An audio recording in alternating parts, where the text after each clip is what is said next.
17 अप्रैल 2023। अस्सलाम वालेकुम मेरे दोस्तों, सजनों और बेलियों। फर्टिलाइज़र की सीरीज़ चल रही है कि खादों का इस्तेमाल हम कैसे करेंगे, कौन कौन सी खाद कैसे कैसे इस्तेमाल करनी है। लेकिन उससे पहले आज फिर कुछ हार्वेस्टिंग करते हैं। आज मिर्चें उतारने के काबिल हो चुकी हैं, बहुत सारी मिर्चें हैं, देखेंगे खुश हो जाएंगे। ये देखिए बिल्कुल रेडी हो चुकी हैं। रात को मैं उतारने वाला था, लेकिन सोचा वीडियो के अंदर आप लोगों को भी दिखाऊंगा तो आप लोग भी मोटिवेट होंगे। गुच्छे लगे हुए हैं जनाब, गुच्छे देखिए।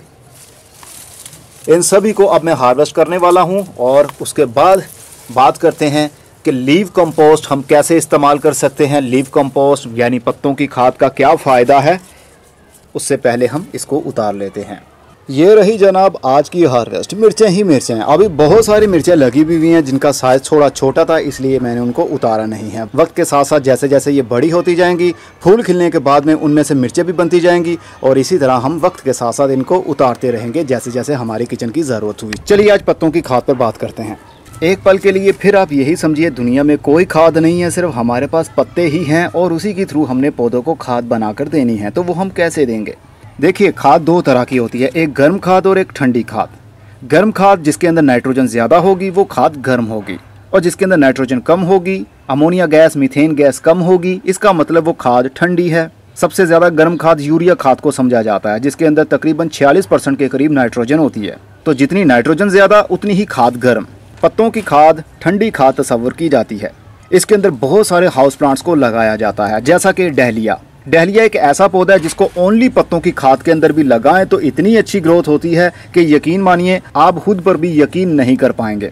जिन पौधों के नीचे ट्यूबर्स बन जाते हैं, जैसा कि मिराबिलिस जलापा जिसको गुले अब्बासी कहते हैं, ऐसे पौधे जिनके ट्यूबर्स नीचे बनते हैं, अगर उनको ओनली पत्तों की खाद के अंदर लगाया होगा तो बहुत अच्छी ग्रोथ रहेगी, क्योंकि ऐसे पौधों को ज़्यादा ठंडक की ज़रूरत होती है, ना कि बहुत ज़्यादा यूरिया यानी नाइट्रोजन की ज़रूरत। जंगलों में आपने देखा होगा बड़े बड़े पेड़ होते हैं, भले वो अखरोट, पिस्ता, काजू, बादाम इस तरह के पौधे हों। हिल्स एरिया में या बड़े बड़े जंगलों में ज़्यादातर पौधों के पत्ते ही नीचे गिरते हैं और वो नीचे पड़े पड़े ही आहिस्ता आहिस्ता से गलना शुरू हो जाते हैं, फर्मेंटेशन शुरू हो जाती है उनकी। बैक्टीरिया और फंगाई की वजह से वो पत्ते ब्रेक डाउन होने लगते हैं, चूरा चूरा होने लगते हैं। उनके अंदर से लाल रंग का, ब्राउन कलर का पानी निकलने लगता है, जिसको ह्यूमस कहते हैं, और वो ह्यूमस जाता है मिट्टी के अंदर, जिसकी वजह से केचुए पैदा होते हैं, बहुत सारे और दीगर कीड़े पैदा होते हैं जो मिट्टी के अंदर सुराख करते हैं। उससे क्या होता है, एरेशन बढ़ जाता है। एरेशन बढ़ने की वजह से मिट्टी के नीचे वाले लेवल तक ऑक्सीजन आसानी से जा सकती है, जिस वजह से बुरा फंगस भी एक्टिव नहीं होता, और ज़मीन में सुराखों के अंदर बैक्टीरिया और फंगाई की कॉलोनीज बिल्ड होती हैं। फंगाई की वजह से पौधे खाद को इनटेक कर पाते हैं, एक दूसरे से बातें कर पाते हैं। लेकिन अगर वहाँ पर हम ज़्यादा नाइट्रोजन वाली खाद दे देंगे तो वहाँ की ज़मीन कॉम्पैक्ट होने लगेगी, मतलब ऑर्गेनिक मैटर के अलावा यूरिया खाद देंगे या केमिकल खाद देंगे, मिट्टी चटक होने लगेगी, सख्त हो जाएगी, सुराख कम होने लगेंगे, केचुए कम पैदा होंगे। तो एक टाइम आएगा जब बारिशें होंगी, ज़्यादातर पानी वेस्ट हो जाएगा, ज़मीन के अंदर कम पानी समा पाएगा क्योंकि मिट्टी सख्त है। तो ऑर्गेनिक मैटर जितना ज़्यादा इस्तेमाल करेंगे मिट्टी के लिए और पौधों के लिए उतना ही फ़ायदेमंद होगा। पानी ज़्यादा से ज़्यादा मिट्टी के अंदर स्टोर भी रह पाएगा। तो बात करते हैं, हम अपने घरों में गमलों के अंदर गार्डनिंग करते हैं, क्या पत्तों की खाद इस्तेमाल कर सकते हैं? तो जी हाँ जनाब, वेजिटेबल गार्डनिंग के लिए इसका इस्तेमाल बहुत अच्छा है। आपकी मिट्टी को सॉफ्ट करने के लिए पत्तों का इस्तेमाल बहुत अच्छा है। हाउस प्लांट में जैसे गुलाब का पौधा, मोतिया का पौधा, जैसा भी पौधा हो, सवाए कैक्टस, सैक्यूलेंट और बल्ब वाले पौधे के लिए, जैसा कि अमरेलस का बल्ब है, जैसा कि ज़ाफ़रान का बल्ब हम लगाते हैं, ऐसे पौधे में अगर खाद का ज़्यादा इस्तेमाल करेंगे, क्योंकि ये फुली डिकम्पोज नहीं होती है, ये पड़ी पड़ी ही डिकम्पोज होती जाएगी, इसलिए फंगस लगने की वजह से, क्योंकि ब्रेक डाउन कौन करता है इन पत्तों को? फंगाई यानी फंगस करता है। तो फंगस जब एक्टिव होगा तो अगर कुछ ऐसे पौधे भी होते हैं जिनको बहुत कम पानी की ज़रूरत होती है, वो गलना शुरू हो जाएंगे। लेकिन सब्जियों की बात करें, हर किस्म के सब्जी के पौधे के लिए आप मिट्टी की प्रिपेयरिंग करते टाइम इन पत्तों का इस्तेमाल कर सकते हैं। आधी मिट्टी आधी पत्तों की खाद। ये मेरे घर के गार्डन के पत्ते हैं। हरी मिर्च के पौधे के पत्ते हों, खीरे की बेल के पत्ते हों, किसी भी किस्म का पौधा हो, जहरीला हो या ना हो, हर किस्म का पत्ता इसके अंदर मौजूद है मेरे गार्डन का। बस एक डिब्बे के अंदर मैं उसको डालकर रख लेता हूँ पत्तों को। ऊपर वाले पत्ते ये डिकम्पोज हो चुके हैं। देखिए, अंडे के छिलके भी मैं यहीं पर फेंक देता हूँ। यहाँ पर मैंने एक बीज फेंका था जो कि सनफ्लावर का था, रेड सनफ्लावर का। देखिए अब ये पौधा बन गया है और इसको कली भी लगने लगी है ओनली पत्तों की खाद के अंदर।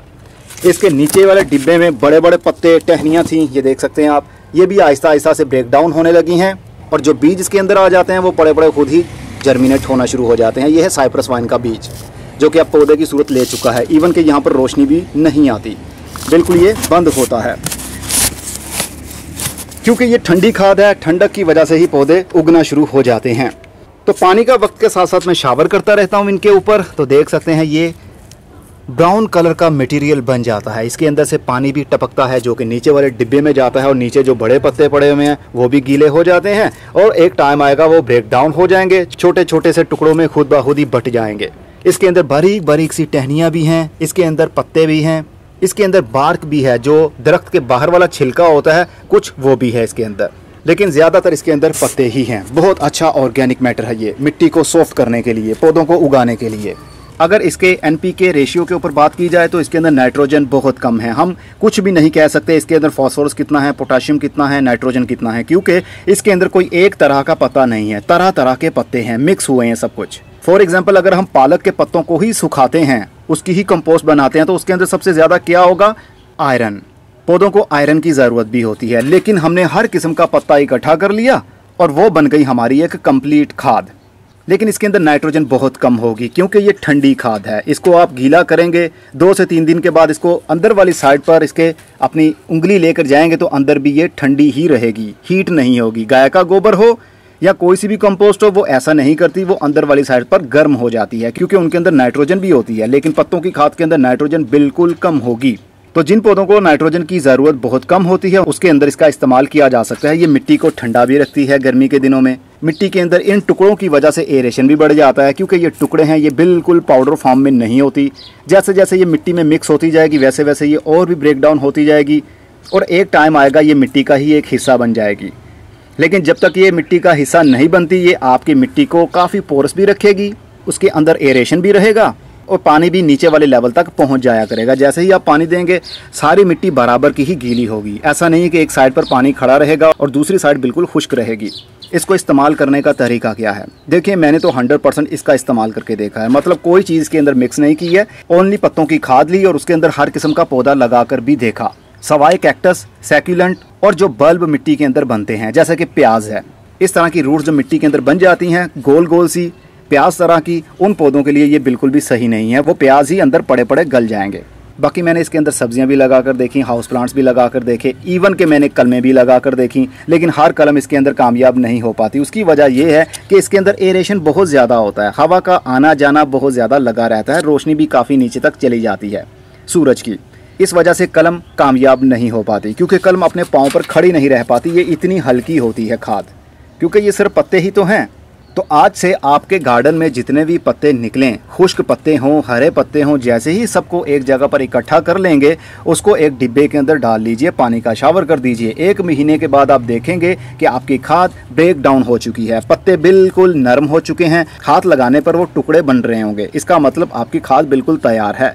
आप ताज़ा पत्ते जो होते हैं ब्राउन कलर के सूखे हुए, उसको थोड़ा सा पीस लीजिए, आप उनका इस्तेमाल भी कर सकते हैं। लेकिन थोड़ा टाइम इनको देना पड़ता है, पानी का शावर करके इसको रखना पड़ता है, ताकि इसके अंदर जो फंगस एक्टिव होना है इसको ब्रेक डाउन करने के लिए वाइट सा जाला भी इसके ऊपर पैदा हो जाएगा फंगस का। लेकिन वाइट जाला मिट्टी के लिए नुकसानदेह नहीं होता, वो फंगस होता है, बहुत बेनिफिशियल फंगस होता है। खतरनाक फंगस ब्लैक मोल्ड होता है। काले रंग का जाला आए तो समझ आइएगा ये अच्छा नहीं है, और ब्राउन कलर का भी अच्छा नहीं माना जाता। लेकिन इसके ऊपर ऐसा कुछ नहीं होता पत्तों पर। इस पर सफ़ेद रंग का जाला आएगा। सफ़ेद रंग का जाला पौधों को खुराक देने के लिए बहुत अहम रोल अदा करता है। इसलिए सफ़ेद जाला जब भी आप देखें अपनी मिट्टी के ऊपर, तो परेशान मत होइएगा। वो आपके पौधों को या मिट्टी को नुकसान नहीं पहुंचाएगा, बल्कि वो दोस्त है हमारा और हमारी मिट्टी का। गर्मी के दिन में इसका ज़्यादा इस्तेमाल किया जाता है, ताकि मिट्टी को नरम किया जा सके और मिट्टी भी ठंडी रह सके, क्योंकि गर्मी की वजह से जब धूप पड़ती है तो बहुत हीट बन जाती है, नाइट्रोजन का लेवल भी अप होने लगता है। लेकिन पत्तों की खाद उसको थोड़ा कूल डाउन कर देती है। इसके अंदर से जो लिक्विड निकलता है ब्राउन कलर का, उसको कहते हैं ह्यूमस। ह्यूमस आपके पौधे के लिए, मिट्टी के लिए बहुत अच्छा है, उसका भी आप इस्तेमाल कर सकते हैं। अगर इसके पत्तों के अंदर से जो पानी निकलता है काले काले रंग का, मतलब आपने एक डिब्बे के अंदर बहुत सारे पत्ते डाल दिए, उसके ऊपर पानी का शावर किया, और 1 हफ्ते के बाद आप देखेंगे कि डिब्बे के नीचे वाली साइड पर या जहाँ पर सुराख किया होगा वहाँ से ब्राउन कलर का पानी निकल रहा होगा। उसको आप स्टोर कर लीजिए। 10 लीटर सादे पानी के अंदर 1 लीटर काला पानी, यही पत्तों वाला, मिक्स करके पौधों में डालेंगे। मिट्टी के अंदर केचुए भी पैदा होंगे, मिट्टी नरम भी होगी और मिट्टी ठंडी भी रहेगी। ये थी कंपोस्ट, लेकिन इसका इस्तेमाल गाय के गोबर के साथ नहीं किया जाता। अगर करना चाहें तो कर सकते हैं, लेकिन फ़ायदा नहीं है, क्योंकि गाय का गोबर गर्म है और ये खाद ठंडी है। ठंडी और गर्म दोनों चीज़ों को जब आप मिक्स करेंगे तो ये भी खाद गर्म हो जाएगी, क्योंकि नाइट्रोजन कुछ ज़्यादा ही काम करती है। इसलिए जब भी इस्तेमाल करना हो, गाय का गोबर पहले इस्तेमाल कर लीजिए, या फिर ये पहले इस्तेमाल कर लीजिए। 3 से 4 दिन का गैप दीजिए, उसके बाद दूसरी खाद का इस्तेमाल किया जा सकता है। दोनों को इकट्ठा भी इस्तेमाल किया जा सकता है, लेकिन मेरी राय यही है, दोनों को अलग अलग थोड़ा सा टाइम देकर ही इस्तेमाल किया जाए तो अच्छा रहता है। इसको आप केमिकल खाद के साथ भी इस्तेमाल कर सकते हैं, चाहे वो NPK हो, चाहे वो DAP हो, कोई सी भी खाद हो, चाहे यूरिया खाद हो, लेकिन वही बात, जिसके अंदर नाइट्रोजन ज़्यादा होगी उसके साथ इसका मैच नहीं पड़ सकता। थोड़ा सा गैप देना ज़रूरी है, कुछ दिनों का गैप दीजिए, फिर दूसरी खाद का इस्तेमाल किया जा सकता है। अब मैं चलता हूँ, अपना बहुत सा ख्याल रखिएगा। खुदा हाफिज़।